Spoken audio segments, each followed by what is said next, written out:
Well, Pee-wee, there go your chances of playing for Navy. Well, gee, I only told him the truth. Yeah, and those guys laughed you right off the squad. I don't know. I kind of think the coach liked it. Come on. Nice game, gentlemen. Thank you, sir. Where did you play before? I played for my ship, sir. Northampton. Oh, fleet champions. Yes, huh? sir. You think you plebes have a football team? Well, I don't know, sir. I think we will be a team. You remind me a lot of a bunch we had here in 1908. We had a center on that team. Oh, he was a whale of a man.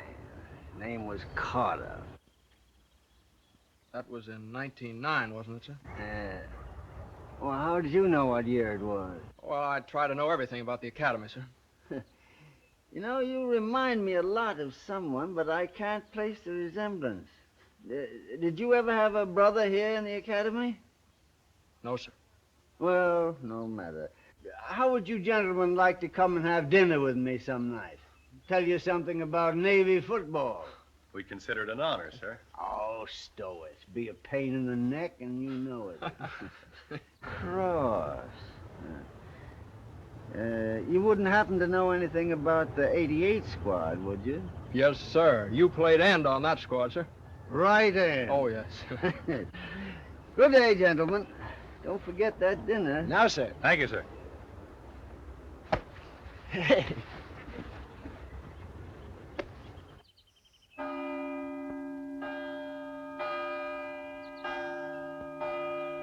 This Sunday business is a great institution. No classes, no drills. Gee, a fellow hardly knows what to do with himself. Yeah, I'll bet a lot of admirals remember when they tossed a penny to Tecumseh for his blessing. I tossed him a nickel last week. I felt a little shaky in English. The old sourpuss would look better in front of a cigar store. How did something like that happen to become the totem pole of the academy? Oh, there. It tells the whole story right there. When the ship was broken up, they brought old Tecumseh here. He was made out of wood then, but when they cast him in bronze, they took out his brain and his heart and put them in the metal, see? Well, they could have lifted his face here and there without being sued, even by an Indian. Come on, let's go down and see John Paul Jones. Yeah. What is this, a cook's tour? Okay, I suppose I'll have to go sometime. You mean you've never been in the crypt? Look, sonny boy, it's the living naval officers who give me all my bad moments, not Admiral Jones.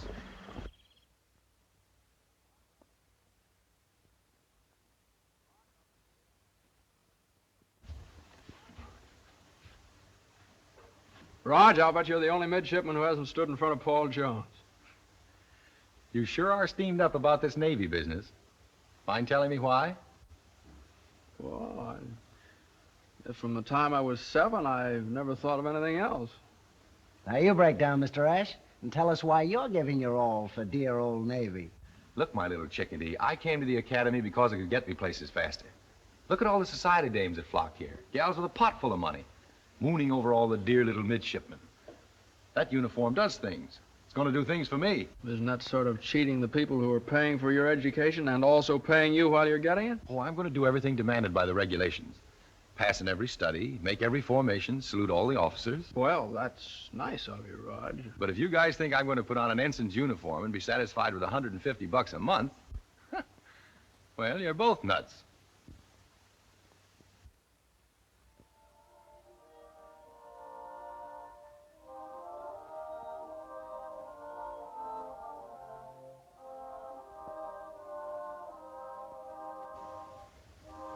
Gee, Raj, I wish you hadn't said that.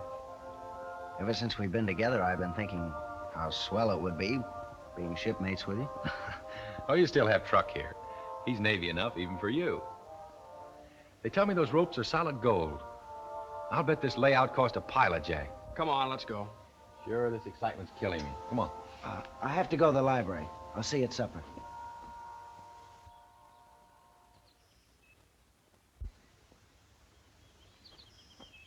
Hey, mister. Yes, sir. What's your name, mister? Midshipman Gates, 4th class, sir. And what are you famous for, Mr. Gates? Famous, sir? Well, surely now, Mr. Gates, you're famous for something. Every plebe should be famous for something.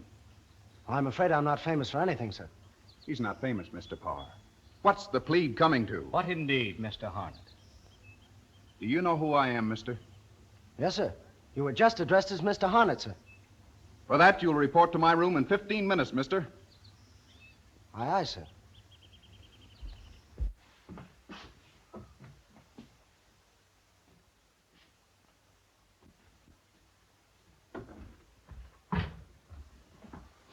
I wish I knew a congressman I'd agitate for a 5-day week and 2 Sundays. Or that our fathers had a couple of million like old man Gates.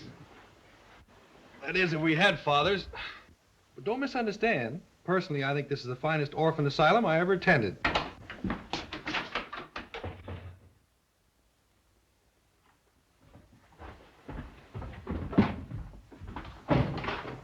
What's the matter, is he sick? Hurts me.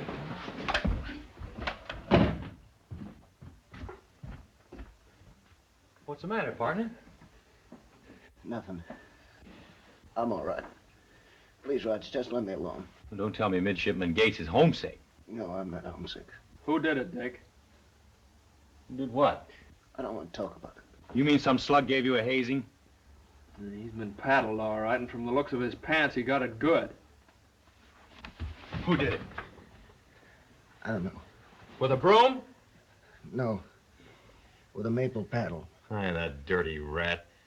Isn't hazing a dismissal offense? Sure it is. Come on, let's see. Oh, hey, don't, Aye, fellas. take it easy, I Dick. get- Take it easy. My scale. Don't, will you, truck?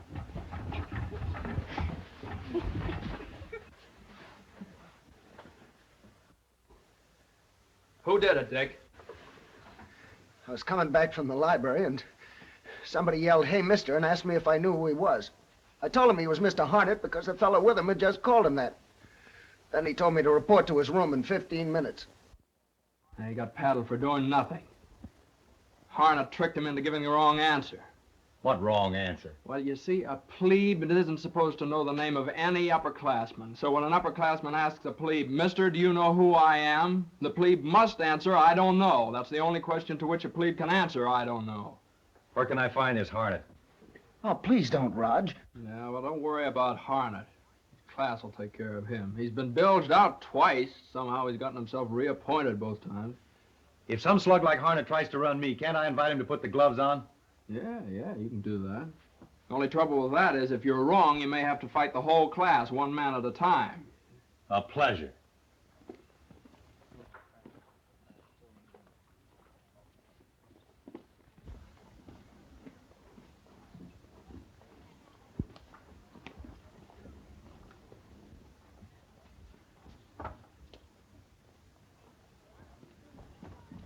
I beg your pardon, sir. Why don't you look where you're going, you clumsy boot? I'm sorry, sir.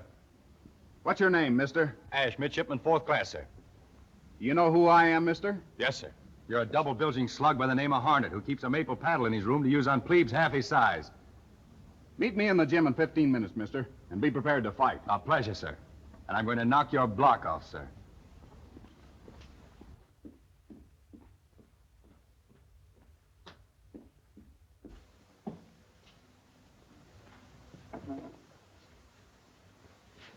Why haven't you changed, Mr. Ash?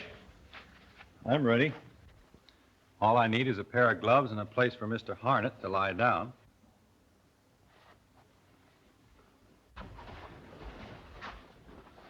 Any conditions to this? No. Suits me. Very well. There will be no rounds, and the fight will stop when one of you has had enough. Begin.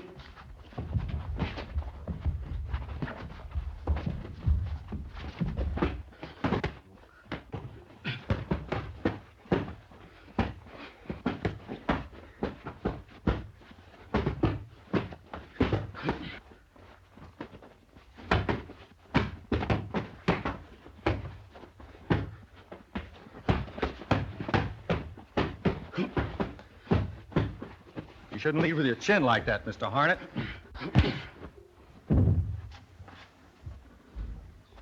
One. Don't bother counting. He can get up if he wants to. That's all, gentlemen.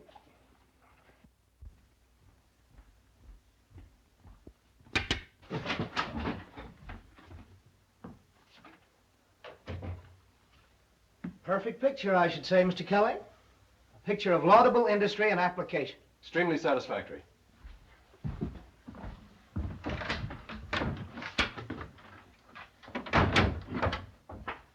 Really, the room room seems to be in perfect order. I thought for a moment I noticed a bit of dust on the top of Mr. Ash's locker. But it turned out to be a mirage. Sound off, mister. Ash, midshipman of the 4th class, sir.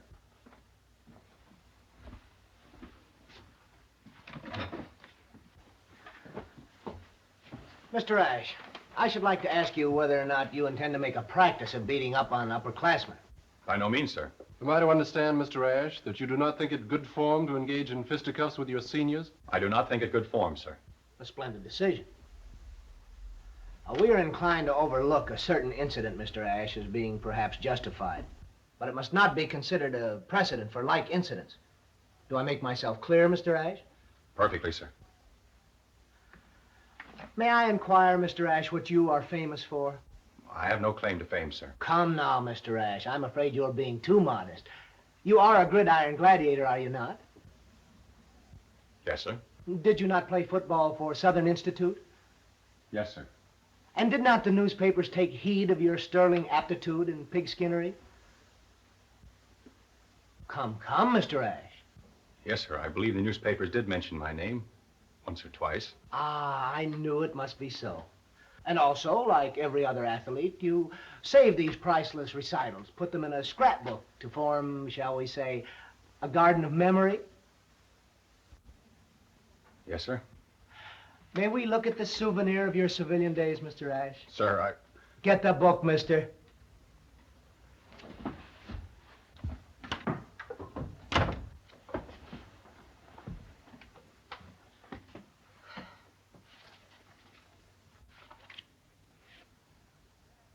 Golden streak of Southern Institute dazzles Hardin Simmons. Think of it, Mr. Kelly. We have a golden streak in our midst. I'm sure we couldn't do justice to the reading of such literature, Mr. Weeks. Perhaps Mr. Ash could read those accounts to us in a more thrilling and sympathetic manner. Quite right, Mr. Kelly. Read, Mr. Ash. Read with expression and feeling and fire. Read to us the mighty exploits of the golden streak of Southern Institute. Read. 4,000 thrill-crazed spectators shuddered with ecstasy yesterday afternoon at Institute Field as they watched a golden streak named Roger Ash gyrate and swirl across the chalk lines, with 11 men of Hardin Simmons making futile efforts to halt the amazing goalward rush of Southern Institute's Whirling Dervish. Whirling Dervish! Shuddered in ecstasy. I do not think Mr. Ash is putting sufficient drama into his reading. Do you, Mr. Kelly? Such heroic writing demands heroic reading. Mr. Ash, suppose you mount yourself on yonder table, strike an attitude suggesting a whirling dervish about to gyrate, and put your whole soul into the reading.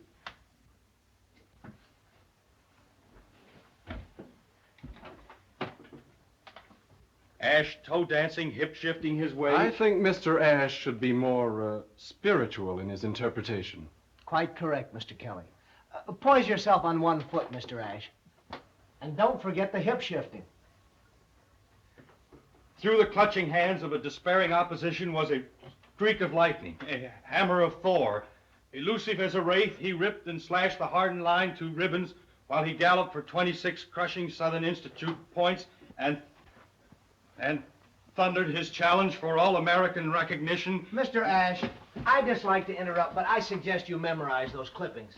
And at breakfast tomorrow, you will repeat them for the edification of your fellow midshipmen.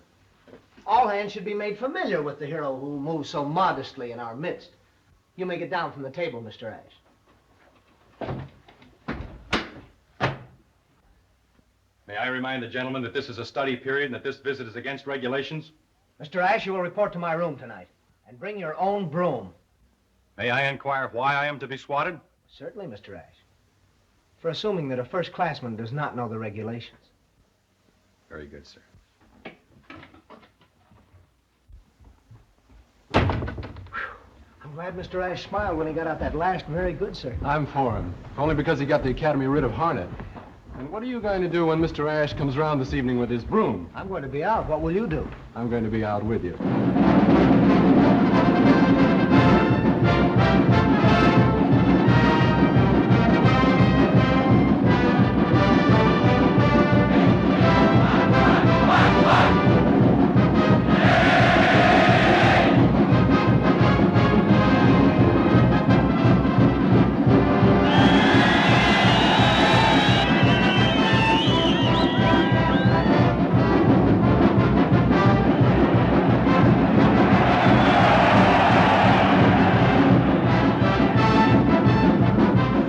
This is the last game we'll ever play as plebes. Come on, let's make them remember us.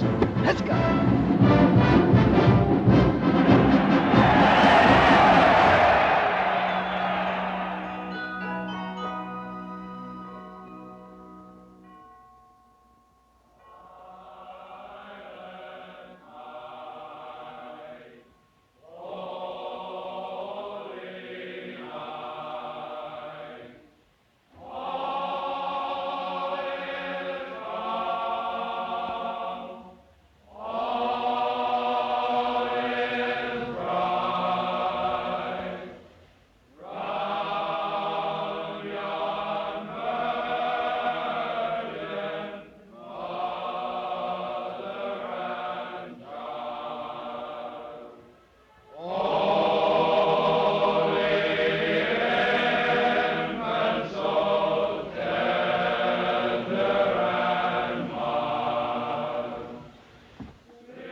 Can't those canaries wait until Christmas?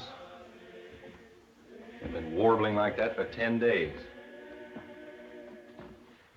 I'm gonna gag the next one who asks me where I'm going to spend my Christmas holidays. Don't let it get you down, son. You know, Christmas is a big time around here. I'll bet. Particularly if you like to talk to yourself.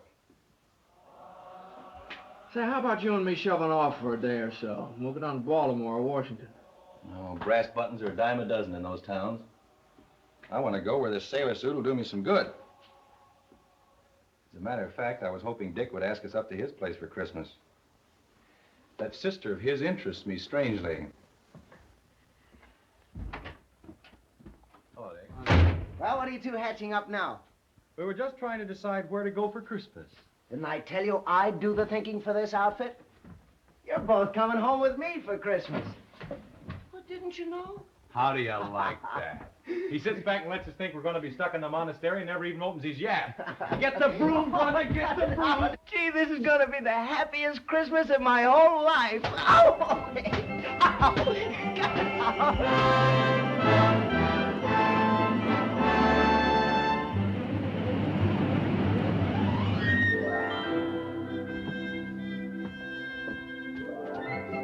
Boy, that's something. That Mr. Cross is certainly something. Oh, Junior, darling, I'm so Mother, pipe down with that Junior in front of them. Why, Junior. Dick! Oh, Dick, darling. Look at it. I can't tell you how nice it is. Hello. Merry Christmas, Mr. Cross. Merry Christmas to you, and the name is Ash. Oh. This big lug is Cross. Merry Christmas, Mr. Cross. Merry Christmas to next year's All-American Center. Merry Christmas. Merry Christmas. Now, all outside, please. Welcome home, Master Dick. Very welcome home. This is the fellow that taught me all about football. The man who made me what I am today. Sound off, mister. Sound off, sir. What's the rule on the use of hands and arms by the offensive team? Oh, conduct of players. Rule 10, Section 1, Article 2. The runner may ward off opponents with the use of the hands and arms, but no other player of the team in possession of the ball may use the hands and arms unless the arms be close to the body to obstruct an opponent. For illegal use of the hands and arms by players of the team in possession of the ball, loss of 15 yards. There you are. I beg pardon, sir. But with you playing and all, sir, could it be arranged for me to witness a match of football sometime, sir? Well, sure. Thank you, sir. What, you mean he's never seen a football game? Oh, I'm sorry, sir. I really feel extremely humiliated about it all, sir.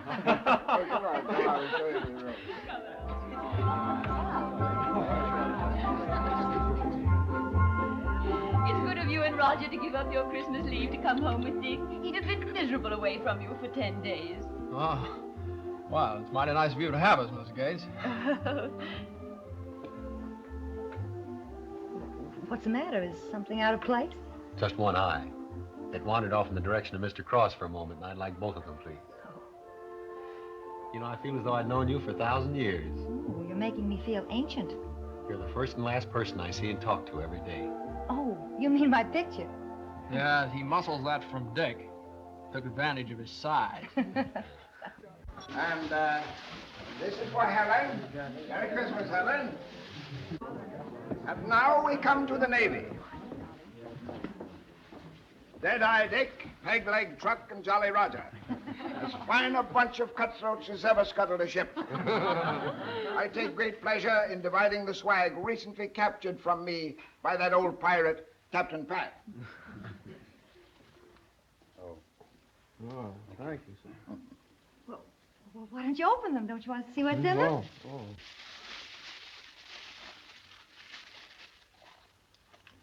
Hey, look. Hey, this is a beauty. Look, it's seagoing. Listen. It strikes and bells, doesn't it? Yes, yes. Because the three of you are shipmates and are going to stay that way forever, Pat thought you'd like the same thing.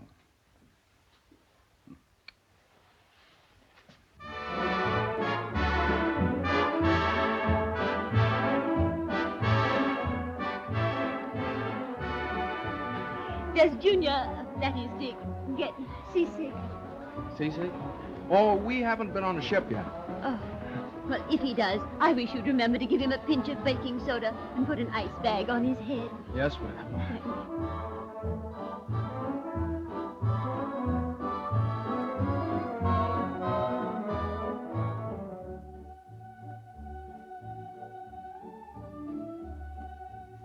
You know, Christmas does things to me.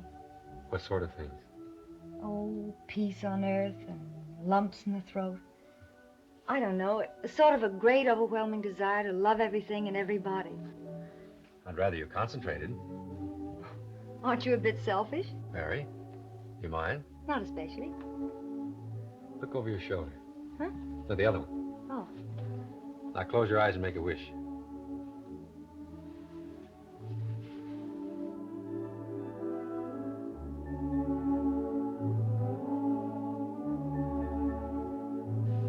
That's what's known as making wishes come true. Oh. You sure that's what I wished for? Didn't you? It must be the uniform What do you mean? that makes you so sure of yourself. You're not angry, are you? No? Not a bit. I'm sorry. If you were really angry, we could kiss and make up. Remind me never to get angry with you. Hey, what's the matter? You look all in. Can't take this nightlife and dissipation, huh? I kind of thought I'd turn in. Oh, no, you can't do that. Why, this is Christmas. Mister, I'm insulted. You haven't danced with me yet. Is that Navy etiquette? Shame on you, Truck. Well, Ash does most of the dancing for our room. Yes, in fact, I have to take care of all the social amenities. Truck's too busy trying to be an admiral. Ash is more like a Marine. He lands, and in 5 minutes he has the situation well in hand, see? Well, I still want to dance with you, and that's an order.